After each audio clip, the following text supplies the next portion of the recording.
Alexis's school was closed for the Easter holidays, so Joshua had invited me to stay with them. I was looking forward to it, but on the day I was getting ready to head to the station, an email arrived from Joshua. "Something urgent came up, but I'll be back soon. Please go ahead to the house and make yourself at home," he wrote. So I took the train and a taxi and arrived at Joshua's place. Even after I rang the doorbell, the door didn't open right away. Finally, my granddaughter Alexis appeared. "Alexis, hello there," I greeted her. "Grandma, right now is a bit—" "Come this way," she replied in a flustered tone. For some reason, Alexis hurriedly ushered me into the storage room. "Grandma, escape out the back door and be quiet," she whispered. I asked why, but Alexis just said, "Mama can't find out." Then she headed back to the living room. I figured maybe they were in the middle of playing hide and seek, so I decided to wait there quietly. Right after that, I heard the voice of my daughter-in-law, Brittany. "Alexis, Grandma hasn't arrived yet?" "Not yet," said Alexis. Brittany clicked her tongue disapprovingly and seemed to make a phone call. "That old hag isn't here at all. She can't even be on time. I'm so over her. It's time for a generational change," I heard her say. That old hag was referring to me, but the shocking truth didn't end there. Brittany began saying something truly outrageous. "My name is Abigail." It was a beautiful day off, and I could hear birds chirping outside my window. I opened the curtains, freshened up a bit, and headed for my overly spacious bedroom. When I opened the door to the living room, flowers were displayed as usual, and my late husband was smiling at me from a photograph. He had passed away a few years ago. At the time, losing him left me so shocked that I could barely function for a while. But with the encouragement of my son Joshua and his wife Brittany, I'm now able to go to work and live a normal life again. More than anything, I knew I couldn't give up for the sake of my granddaughter Alexis. I closed my eyes in front of my husband's portrait. "May you rest peacefully in heaven, you who worked so hard to build us this big, beautiful home." I brushed a bit of dust off the frame. This living room is filled with flower arrangements I made in the classes I take with my neighborhood friends. It's my hobby these days. My friends had invited me to cheer me up when I was feeling down after losing my husband. Now, I'm hooked. Joshua's family, who live in the next state over, are always delighted by the flowers when they come to visit. Joshua went to college out of state, got a job there, and met Brittany. Then Alexis was born. Alexis has grown quite a bit, but she still loves running around this house. Maybe this overly spacious home turned out to be just right. It's not that I don't feel lonely at all, but I've been enjoying life. Today I had a flower arranging class with my friends, so I was getting ready for that when the doorbell rang. "Coming," I called out, heading to the front door. But before I could get there, I heard the door open. "Pardon the intrusion, Mother." It was Brittany. Oh no, not again, I thought. In the past few months, Brittany has started dropping by unannounced with Alexis. It used to be that they would let me know in advance and visit with Joshua on holidays, but now they frequently come over without any heads up. I have my plans too, so honestly, I'm getting fed up with it. A quick phone call is all I ask. "Good morning, Mother. The trip you're sure is long? Brittany, I have a flower arranging class very soon, so I need to head out. I'm sorry, but could you please go home for today?" I barely stopped Brittany as she tried to enter the living room. I mean, if she thinks it's so far, there's no need for her to force herself to come. "Oh, don't worry about that. I can watch the house like always. But, yes, I'll lock up. Oh, is there anything made for lunch?" Brittany pushes her way into the room, ignoring what I'm saying. Meanwhile, Alexis apologetically lines up their shoes before entering the room. Alexis used to gleefully admire the flower arrangements while Brittany watched over her with a smile. How did it come to this? "You know, Brittany, I keep telling you, could you please contact me before coming over?" I asked. "Well, we're going to come anyway, so that just makes it more work, doesn't it? I don't want to deal with such a hassle," Brittany replied flippantly. She popped herself right in the middle of the sofa and focused on her smartphone. Whenever they visit, she lazes around like this, leaving meals and everything else to me. It's gotten to the point where Alexis offers to help me out. It's not that I want to be a nagging mother-in-law, and I'd rather not say anything, but this is beyond my limit. Anyway, I'm heading out now, so please go home for today. What? We spent all that time getting here. You know it's awful of you to turn us away. That's why I keep asking you to contact me first. Alexis, you're tired too, right? Brittany called Alexis over and peered at her face. She had a smile, but there seemed to be a coldness in her eyes for a moment. Alexis looked scared, then quietly replied, "Yes. See? Your cute granddaughter is saying so too. It's fine to let us stay a bit, isn't it?" In the end, Brittany got her way and I had to leave the two of them and head out. Even when I met up with my friends and held the flowers in my hands, I just couldn't focus today. Of course, I was irritated with Brittany, but more than anything, I couldn't get Alexis's demeanor out of my mind. My friend noticed that I seemed off and asked what was wrong. I told her about what happened that morning. She listened intently and suggested that I try talking to my son about it. So on the way home, I decided to give Joshua a call right away. "Oh, hello, Joshua. Do you have a moment?" "Oh, Mom, sure. What's up?" "I wanted to talk to you about Brittany." "Brittany, hang on. Let me go somewhere else." "Okay, tell me slowly." I told Joshua how Brittany and Alexis have been visiting a lot lately, with just the two of them, how they never contact me beforehand no matter how many times I ask, and that Alexis seems down. Joshua was surprised at first, but he listened seriously and apologized. "I'm so sorry, Mom. I had no idea. I'm sorry for the trouble. I'll have a firm word with Brittany. I promise I won't let her go over there without contacting you first anymore. Thank you. Any ideas about what's going on with Alexis?" I have no clue. When she's with me, Alexis is always cheerful and well-behaved. I've never seen her acting the way you described." "I see. Maybe she only gets like that around Brittany for some reason. I'm not sure why. I'll keep a close eye on things, too. I'll try not to leave the two of them alone together. You're right. I'd hate for anything to happen to Alexis. If anything comes up, I'll let you know. Talk to you later." After ending the call with Joshua, I headed home. When I arrived, Brittany and Alexis were already gone. Perhaps they had rushed out after getting a call from Joshua. The room was quite a mess. There were bags of snacks left open and glasses with their contents half finished. Usually, even if they don't put everything back perfectly, they at least tidy up a bit. I sighed but felt a bit relieved, thinking that they wouldn't be coming over unannounced anymore for the next few weeks. Brittany didn't come to my house at all. While I felt reassured, I was still worried about Alexis. I contacted Joshua a few times, but he only gave vague responses, perhaps because he was busy as Easter approached. Joshua reached out to me. "Oh, hello, Mom. Are you free this Easter holiday? Alexis's school will be closed, so come stay with us. Alexis has been wanting to see you." I happily agreed and was looking forward to the day. But on the day of, as I was getting ready to head to the station, I received an email from Joshua. Something urgent had come up at work, but he would be back soon, so he wanted me to go ahead and relax at the house.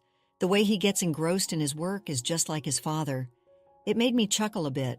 I'm so glad Josh was able to find a job he loves. He's my pride and joy. With those thoughts in mind, I took the train and a taxi and finally arrived in front of Joshua's house. I got out of the taxi and stretched lightly. The 2-hour trip was a bit rough on my body in my 50s, but that might have also been because I was feeling a bit tense. I wanted to see Alexis, but I hadn't seen her at all since having Joshua kick Brittany out, so I felt a bit apprehensive. I stopped in front of the door and took a deep breath. Then I steeled myself and rang the doorbell, but the door didn't open right away. After a while, only Alexis came out. "Oh, Alexis, hello there, long time no see," I greeted her. "Grandma, right now is a bit... Come this way," Alexis said. For some reason, Alexis seemed very flustered as she pushed me into the storage room. She had such a serious expression, too mature for a child, as she ushered me in that I just went along with it. "Grandma, escape out the back door and be quiet," Alexis whispered. When I asked why, she just said, "Mama can't find out." Then she headed back to the living room. I was confused, but figured maybe they were in the middle of playing hide-and-seek, so I decided to stay put. Then I heard Brittany's voice. "Alexis, Grandma hasn't arrived yet?" I peeked through the gap in the storage room door and saw Alexis shaking her head vigorously while Brittany clicked her tongue disapprovingly. As I continued observing them, Brittany took out her smartphone and began talking to someone. "Oh, hello. Sorry, I'm running late, but I can only talk for a little bit longer." What a shame. She continued with a generic conversation about what they had for dinner last night and how work has been busy lately. She must be on the phone with a friend. I had rung the doorbell in the middle of it, so Brittany probably couldn't come to the door. It's a bit awkward, but I can't just keep hiding in the storage room, so I started to move to go out into the hallway. Right then. Seriously, that old hag isn't showing up at all. She can't even be on time. She's so done for. It's time for a generational change. I froze. Is she calling me an old hag? She always referred to me as mother to my face. I was so surprised I almost let out a gasp. But then I realized this was a chance to learn Brittany's secrets. I decided to stay put and listen a bit longer. Then the unbelievable happened. Brittany started saying something outrageous. Well, I'll stop talking about that since it'll take too long, but our date the other day was so fun. That hotel was amazing, as expected of you. I want to go again. I want to see you soon. Her tone of voice changed. She sounded genuinely happy for a moment. I thought she might be talking to Joshua, but would she tell her husband, who she lives with, that she wants to see him soon? Would she purposely call to talk about what they had for dinner last night and their date? Plus, Joshua is at work right now, which means the person on the other end of the call is a man other than Joshua, and he's not just a friend. Could he be her affair partner? When I reached this conclusion, I could feel my body temperature dropping. With shaking hands, I took my smartphone out of my purse and hit the record button. Brittany's call was still going. As expected of you. Next, I want a designer bag. Then I'll wear that cute outfit I mentioned before. You can do whatever you want with me. The contents of the call were so sickening, I felt like throwing up. And she has her young child right there. Alexis probably doesn't understand the details yet, but she seems to have a vague sense that her mother's behavior isn't praiseworthy. She must have forcibly hidden me in the storage room because she knew it would turn into a big deal if Brittany and I ran into each other while she was on the phone with someone. Alexis sat there with a sad look on her face, quietly doing what seemed to be homework. My heart ached at the realization that my 7-year-old granddaughter was being put through such a painful experience. That old hag, she's surviving too stubbornly. I wish she'd hurry up and disappear so she could hand over that big house to me. I want to live there freely, just the two of us, that big house. Is she talking about my house? What does she mean by hurry up and disappear? I felt the urge to burst out and confront her, but I desperately held myself back. My mouth was dry. Seriously, she's so annoying. Like the other day, just because I took a few pictures of the interior of her house, she got mad right away. Talk about menopause. She should learn from me. She went on to harshly criticize my clothes as lame and my cooking as old-fashioned. It made me sad to think she saw me that way, but anger welled up in me at the same time. However, I told myself that going out there now to get angry at her wouldn't change anything. I just have to endure it for now. I'm so glad you prepared that medicine for me. We have to make that old hag kick the bucket by making her take a lot of it. As she said that, Brittany transferred a white powder she was holding into a glass. I couldn't see it clearly, but it was one of the glasses for guests that I had given her as a gift long ago. I don't know what kind of medicine it is, but it's surely nothing good. Is she planning to make me drink that? I went pale to think my son's wife was scheming something like this. Well then, I should get going. My husband will probably be back soon. See you at the hotel again. I love you. Brittany hung up the phone with those words, but she was still operating the screen. As I continued observing what she was doing, my phone started ringing. Oh no!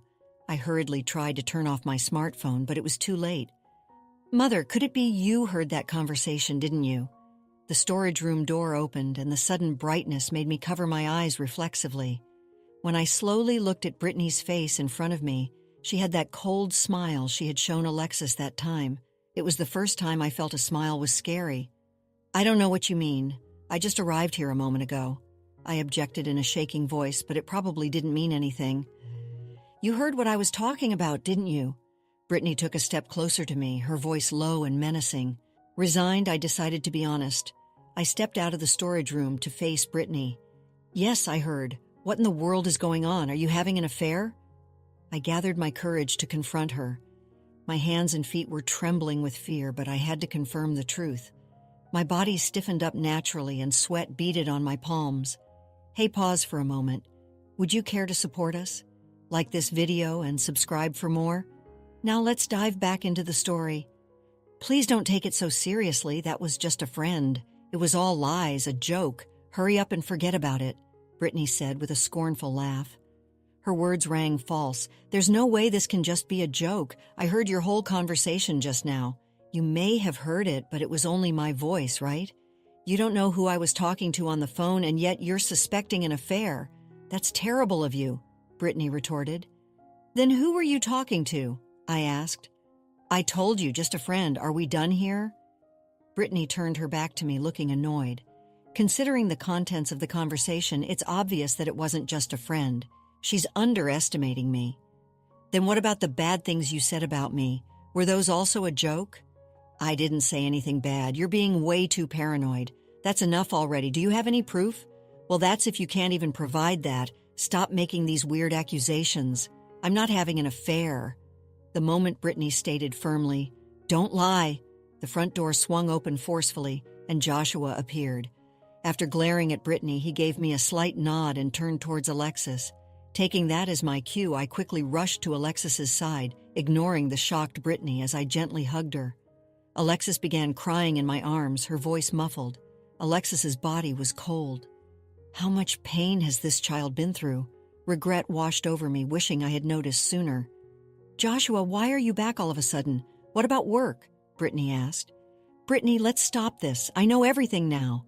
That you're cheating, that you're after Mom's house, and that you've been hurting Alexis. What evidence do you have to say that? Mom sent me a video. Joshua operated the smartphone in his hand. As expected of you. Next, I want a designer bag. Then I'll wear that cute outfit I mentioned before. You can do whatever you want with me. The lines Brittany had said earlier played back. That's right. I had sent the video I recorded to Joshua. Having already finished work, Joshua had rushed home and timed his entrance. It's so underhanded of you to secretly record a video. And I told you it was a joke, didn't I? Just a friend, huh? The kind of friend you do those things with? Saying that, Joshua pulled a stack of photos out of his bag and held them out to Brittany. What are these? There were photos of Brittany walking with a man. The man's hand was on Brittany's waist, and Brittany's profile in the photo didn't look entirely displeased. The building behind them was a hotel. No matter how you look at it, they're not just friends. There were also photos of the two of them wearing matching necklaces, laughing together, holding hands while walking, and embracing each other.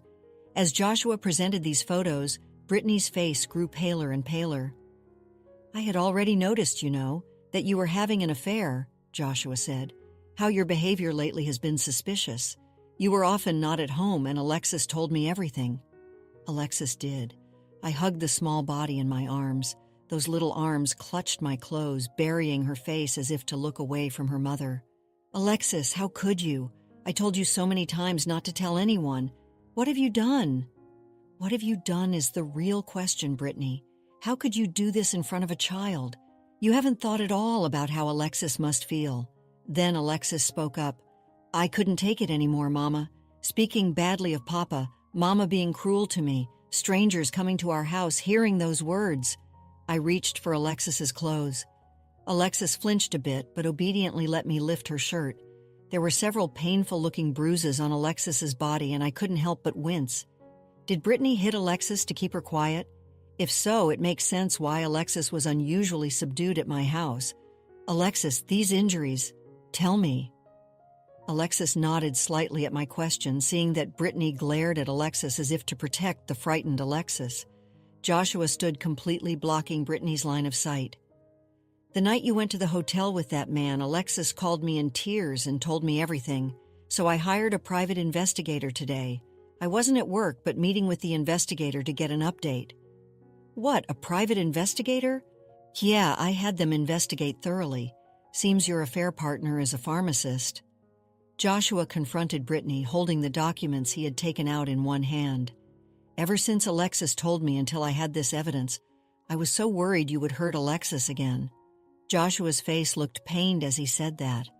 For Joshua, who had been betrayed by the person he loved and learned that his precious daughter had been abused these past few days, must have felt like a living hell.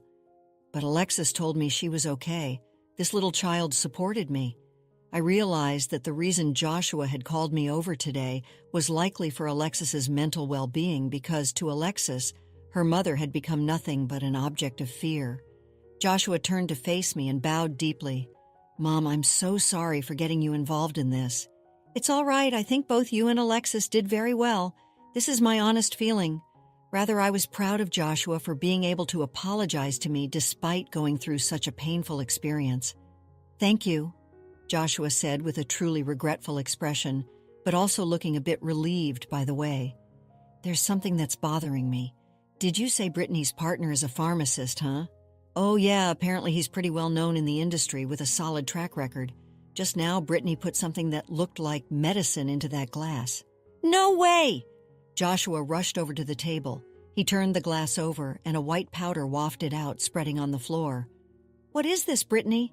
"I got it from him. For what purpose? Isn't it obvious? To get this old hag out of the picture soon. I want to live in that big house with him as soon as possible. I don't need you or the kid." Brittany, who had seemed resigned and dejected until now, suddenly shouted. Then she grabbed the spilled medicine with her hand and approached me with a demonic look on her face. "Hurry up and drink this." I hugged Alexis even tighter and turned my back to Brittany, but those arms were pried off me, and Brittany tackled me. I resisted, but I was no match for Brittany, who was a bit taller than me.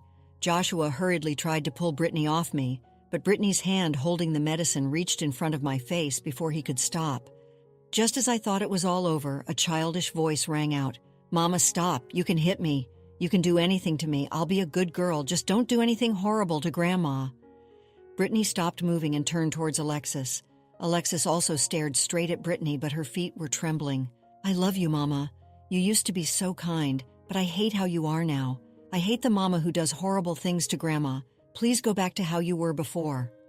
Alexis, who had been holding back her voice until now, finally broke down and started crying out loud. She scrunched up her face and sobbed as if letting out everything she had been holding in. It was a face that suited her age, one I hadn't seen in a long time. Seeing her like that, Brittany opened her mouth as if to say something, but then lay down on the floor as if giving up without uttering a word. No matter how wicked a mother may be, she is weak against her child's heartfelt cry. "I just called the police. That medicine, it's something dangerous, isn't it? They'll investigate it thoroughly. You can explain the details to the police," Joshua said, putting his smartphone back in his pocket. He picked up Alexis, who was still crying, and rubbed her back. "Alexis, you knew what she was doing, but you kept quiet because you thought it would make me sad." "Even on the day she told me the truth," Alexis said. "I'm sorry, Papa, you think hard about what that means," he said to Brittany. "Alexis." Brittany reached out her hand as if to stroke Alexis's head, but stopped midway. "I truly think that's for the best." She must have realized now the negative impact a tainted mother can have on her child. The sound of sirens could be heard outside. Until the very end, Brittany looked at Alexis with a very sad but also very loving gaze. Later, Brittany's affair was fully proven by the private investigator Joshua had hired. At first, Brittany opposed the divorce but eventually agreed to it. Then, Brittany and her affair partner were arrested. The two had planned to kill me, inherit that house, and then remarry after going after Joshua as well. The medicine they tried to make me drink was indeed harmful to the body, and the pharmacist had reportedly taken it from his workplace without permission. If I had drunk that, I might have gone to be with my husband in heaven. That might have been happiness in its way. When I jokingly said something like that to Joshua, he replied, "Mom, I'm sorry about what happened this time. Hey, why don't you come live with us? You must be lonely by yourself. If you come to live with us, I think Alexis would be thrilled too." The house that was too big for just me was quickly filled with Joshua and Alexis's belongings. Today, I pray in front of my husband's portrait as always. It seems it will be a bit longer before I come to where you are in heaven, because right now I'm so happy, but you'll forgive me for that, won't you? Through the window, I can see Alexis playing energetically with Joshua. I suddenly remember that day. Alexis tried her hardest to protect me with her small body. After the incident, there were nights at first when she would start crying, her emotions unstable, but now she's back to her cheerful self. I vowed strongly to protect this child no matter what. I'm sure Joshua feels the same. "Grandma, catch that!" Alexis called out. "Here you go," I said, stepping out into the yard with the ball that had rolled over, heading towards Alexis. "Thanks." That pure smile directed at me was so adorable. I hugged Alexis tightly. I felt immense happiness in her warm body, so different from that day. Let's conclude the story shortly. The police arrived, taking Brittany away, the white powder, and her phone as evidence. The investigation was swift, and soon Brittany was facing charges of attempted murder and fraud. Her affair partner, the pharmacist, was also arrested, his career and life in ruins. The house, once a symbol of Brittany's greed, became a haven of healing. Alexis, with Joshua's loving support, began to recover from the trauma. She still had nightmares, but the warmth of her grandfather's love and the unwavering presence of her grandmother helped her find solace. Abigail, no longer lonely, found joy in her newfound family. The house, once too big, became a place of laughter and love. She continued her flower arranging classes, her hands now filled with the vibrant colors of hope and new beginnings. The birds still chirped outside her window, but now their song held a different melody. It was the melody of forgiveness, of resilience, of a family reunited. As Abigail looked at Alexis playing with Joshua, she whispered a silent prayer to her late husband. "We're okay now, Randy. We're finally home." After experiencing the full journey of our story, we'd love to hear your thoughts. How did the story resonate with you? Don't forget to like, subscribe, and stay blessed. Thank you for watching, and see you in the next story.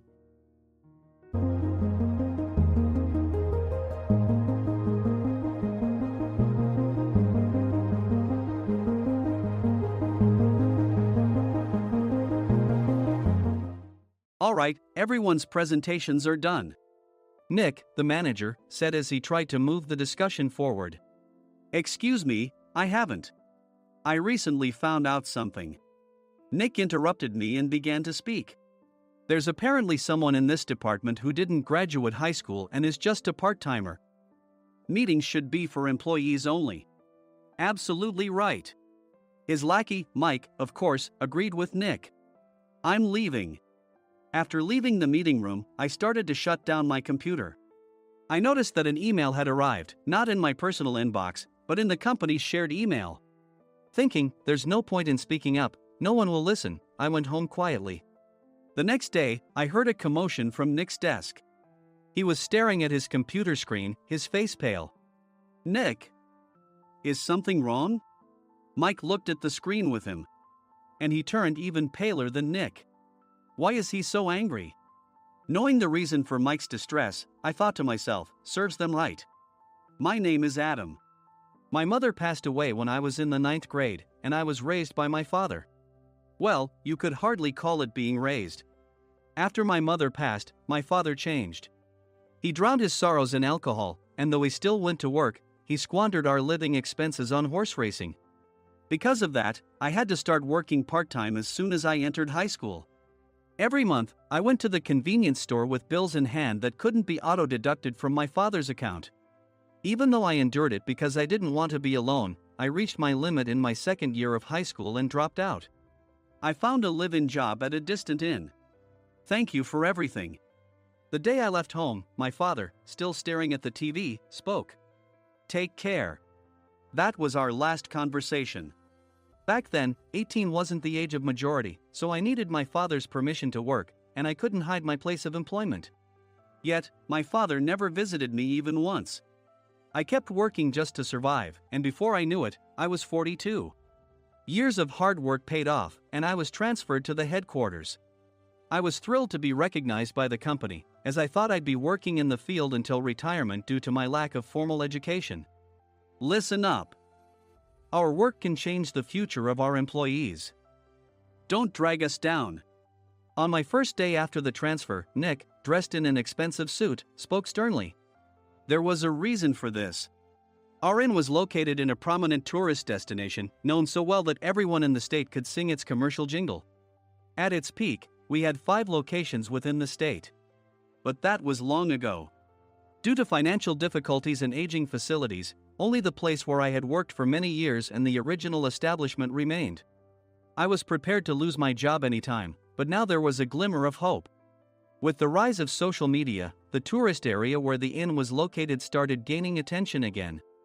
Depending on how hard the sales department, where I was transferred, worked. We could either thrive or be forced to give up this prime location to the new hotel chains continuously popping up.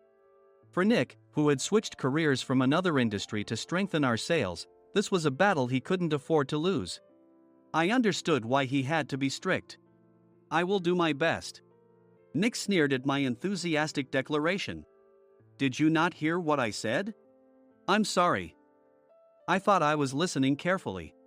Out of habit from years of customer service, I apologized reflexively, though I had no idea what had offended him. Someone was watching me with a smirk. In this department, there are those who are expected to excel and those who have been shoved here because they have nowhere else to go. You are the latter. It was Mike, the section chief. He's 7 years younger, at 35. But he was called to headquarters much earlier than I was and had been moving around within the headquarters ever since. I'm not jealous, but I can't accept that he's my boss. Graduating from a prestigious university, he has an unusually high pride and caused many problems as a newbie, making things very difficult for me when I was the front desk leader. When I found out Mike was transferred to the sales department a month before me, I was disheartened. Mike is right. With just a middle school diploma, there's not much you can do. Don't even think about achieving results. As if I didn't exist, Nick remarked, I'm thirsty. Mike eagerly ran to the coffee maker. It seems Mike is Nick's lackey. I regretted being happy about my transfer to headquarters, wishing I had stayed on site forever. Send a direct mail to every company on this list by the end of the day. Nick only assigned me tasks that even a new graduate could handle. What? There are over 1,000 companies. You want me to send to all of them by today? Yes, if you and your fellow misfits split the work, even those with nowhere else to go should finish by today. I glanced at the employees typing away expressionlessly. They were worn out from customer service, only thinking about leaving on time, or were women reassigned after having children, with zero motivation for work. Even Sam, a new graduate from the same university as Mike, who was supposed to be among the expected achievers, had no enthusiasm for the job, having joined the company wanting to do customer service. I don't care what they say, I plan to quit anytime, he said. Only Nick and Mike were highly motivated, making all the decisions between the two of them. I originally only wanted to work at the inn to survive and had no particular attachment to this job. I swallowed my words, thinking I had no right to reprimand them. About a month after the transfer, Nick told us with a frustrated look. To commemorate the 50th anniversary, we've decided to create a plan exclusive for one group per day. Originally, Mike and I were supposed to come up with it, but our president, Mr. Thompson, insists on hearing everyone's opinions. So, you all get a chance. As Nick explained, Mike began handing out prints. Make sure not to embarrass Nick. If your ideas are half-baked, you'll have to redo them. It seemed that they had printed his handwritten notes by Mr. Thompson, which included several questions and a section for free responses. It made sense why Nick had to seek our input, given that all responses had to be submitted to Mr. Thompson. We were given a week to think about it, and a meeting was scheduled to compile our ideas. My plan is to let guests enjoy both the old and modern America. Nick began the presentations. Guests would watch a master confectioner at a nearby traditional sweet shop make sweets in front of them. The welcome drink would be premium tea in a bottle. Nick's plan was certainly attractive. After his presentation, Nick called on us to present in the order we were seated. Just as I stood up for my turn. All right, everyone's presentations are done. Excuse me, I haven't. I recently found out something. Nick interrupted me. There's someone in this department who didn't graduate high school and is just a part-timer. He was likely talking about me. I joined the company as a part-timer and was made a full-time employee when I turned 20. That was 20 years ago, so Nick and Mike probably had no chance to know until recently. Meetings should be for employees only. Absolutely right. After that, Nick kept creating opportunities to solicit everyone's opinions, purposefully excluding me from speaking. The meeting unexpectedly heated up and went past the scheduled end time. A few people asked to leave, and the discussion continued with the remaining few. Still here? Normally, you'd leave in that situation. Though I had no attachment to the job initially, hearing kind words from customers made me want to make them happier. For someone like me, with nowhere to go, the inn was my home and customer service was my life. I felt pathetic about my current self. I'm leaving. I left the conference room and started shutting down my computer. I noticed an email had arrived, not in my personal inbox, but in the company's shared email. Thinking no one would listen to what I had to say anyway, I quietly went home. The next day, while preparing the DM as instructed, I heard a commotion from Nick's desk. In his haste to stand up, he hit his knee on the desk. He stared at his computer screen, his face pale. "Nick! What's wrong?" Mike, thinking he should be the first to rush over, approached Nick while still wearing his coat. He peered at the screen with Nick. And he turned even paler than Nick. Why is he so angry? Who is responsible for this company?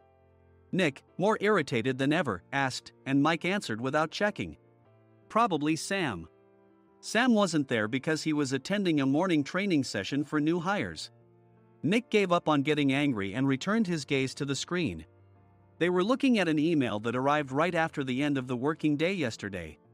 Apparently, no one, including me, had checked it before leaving. The email was from a large company that used us for their annual employee trips. The president and executives of that company also frequently used our services personally. President of the company, Mr. Mason himself, had declared that neither he nor his company would ever use our services again. Well, some companies cancel their employee trips or stop using our services due to financial struggles. Let's just move on. Mike kept wiping the sweat from his forehead with a handkerchief. Knowing why Mike was so agitated, I quietly watched their interaction. Do you know how much revenue we get from that company? We can find other guests to fill the rooms, but we'll lose the banquet costs, gift shop revenue, rental car fees, and more. Moreover, the gifts were supposed to be prepared by the traditional confectionery shop involved in Nick's proposed plan. If it's known that we incurred such a huge loss at this critical time, Nick's position in the company would be jeopardized. Nick took a deep breath, seemingly trying to calm himself. All right, Mike. Go to New York right now and apologize to Mr. Mason. What? You're coming with me, right? I have urgent work to do. I trust you, which is why I'm entrusting this to you. Please. Mike, believing Nick's sincerity, agreed with a determined look on his face, saying, yes. That's Nick for you. Even if Mike went to apologize, Nick would shift all the blame onto him if the client didn't change their mind. Well, it was Mike's fault to begin with, so it served him right. About 3 hours later, Sam answered a call from somewhere and repeatedly apologized, saying, I'm very sorry. Everyone watched to see what was happening. After ending the call, he informed Nick with a weary tone. When Mike arrived at the client's company, he only made things worse, further infuriating Mr. Mason. He was demanding, get his boss here immediately. It was no wonder Sam was exhausted, dealing with such a call right after returning from training.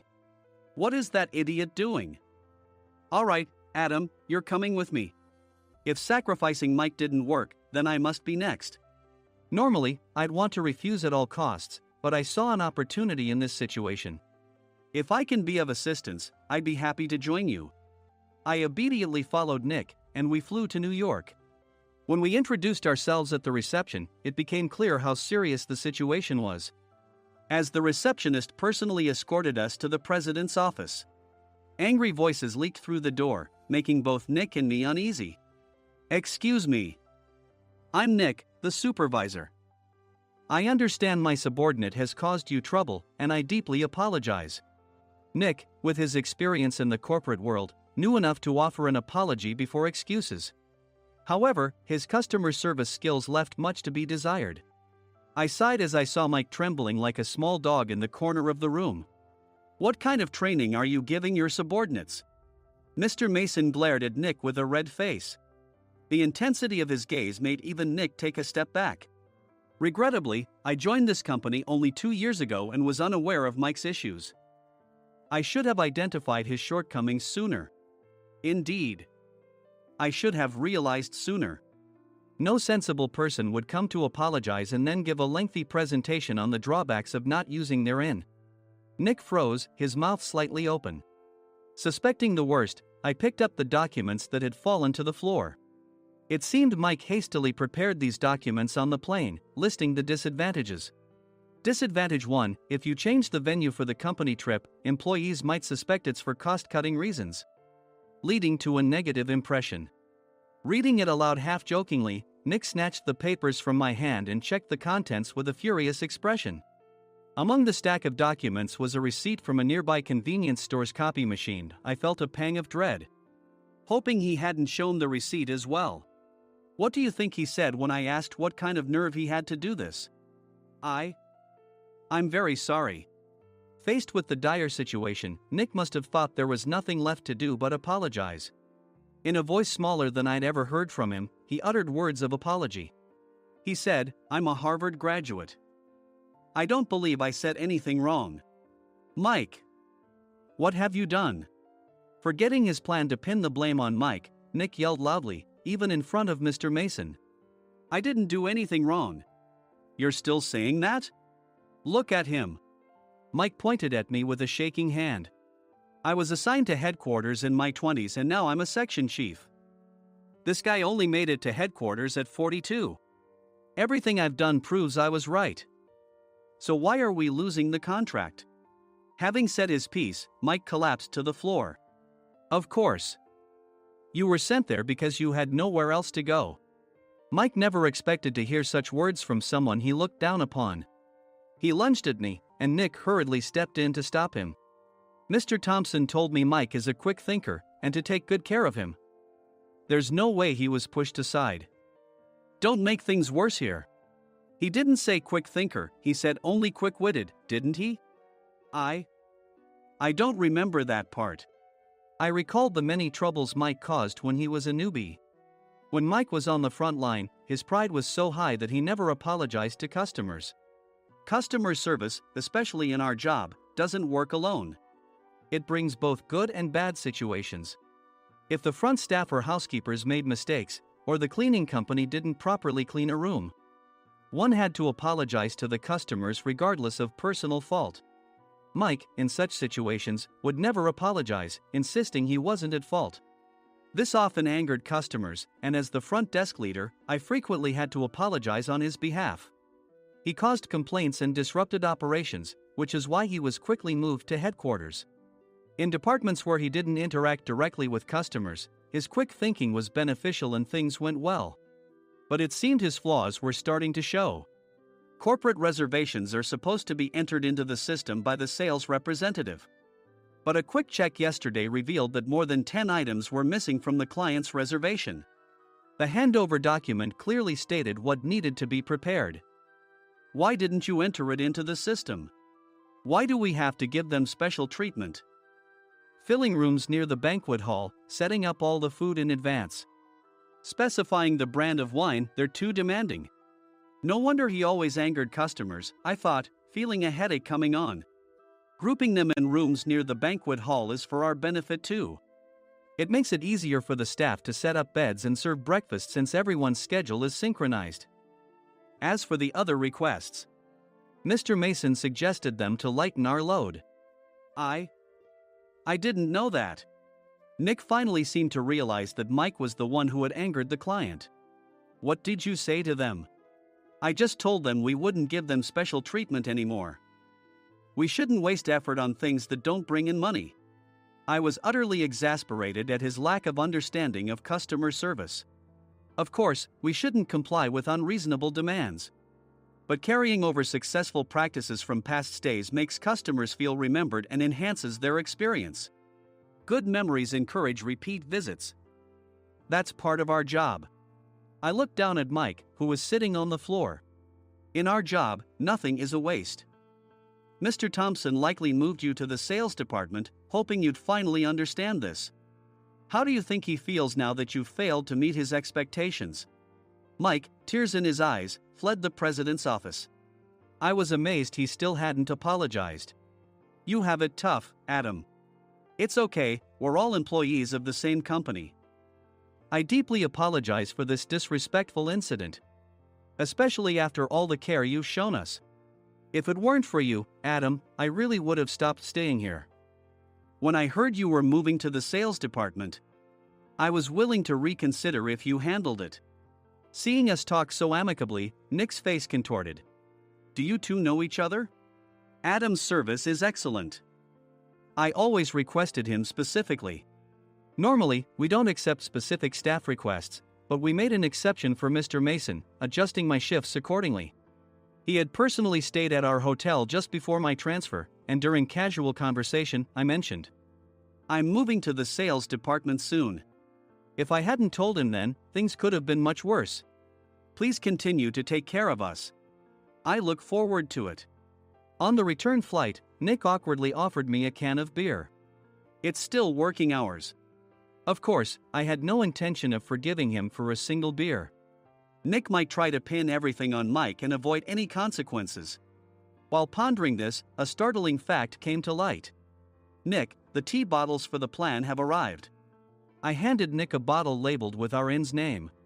They look good. What are you talking about? These are plastic bottles. I had assumed we would use the trendy, high-end bottling tea. But what arrived were ordinary plastic bottles of tea with customized labels. The only unique aspect was the label, which had the inn's name, making it look customized. Upon further investigation, I discovered that a substantial amount of money was set to be paid to the tea company. It was priced like bottling tea. Does this plastic bottle really cost $100 each? The tea inside is specially blended for us. The extra cost is for that. Wouldn't it be better to use another tea company? Or is there a specific reason we must use this one? As Nick continued to make excuses, I showed him a printed email. I informed the tea company's president, Mr. Mitchell, that we discovered irregular payments and he confessed. He said you two were high school classmates and planned to split the extra money. That idiot. Why did he confess? That's not important. You should worry about yourself, this could turn into a police matter. Opening the bottle cap, I suggested. How about calming down with this tea? It supposedly has a relaxing effect. Nick drank the tea frantically. In the following days, decisions were made about their fates. Mike was reassigned to the General Affairs Department, with no chance of transfer or promotion, as per Mr. Thompson's orders. As for Nick, since the payment to the tea company hadn't yet been made, he narrowly avoided legal trouble. Instead, he was encouraged to leave the company, and to avoid further complications, Nick submitted his resignation. Rumor has it that connections between HR departments have made it difficult for him to find new employment. Even though it was good to have those two gone, something unexpected happened in the sales department. Everyone became motivated and united in refining the 50th anniversary plan. In the end, my plan was adopted. We collaborated with the Tourist Information Center to provide personalized guides. The plan, tailored to the number of guests, was truly special for the 50th anniversary. Hey, is Adam's family coming to stay? I immediately booked that special plan for my family. Sam noticed it on the reservation list and quickly picked up on it. Yes, I'm inviting my father. That's great. I might invite my parents too. I lacked the courage to face my father just as Adam. But here, with the confidence Mr. Mason praised, I felt ready. The 50th anniversary plan was a perfect opportunity to reconnect with my father. I hoped to bring back the days when we could laugh together as we once did.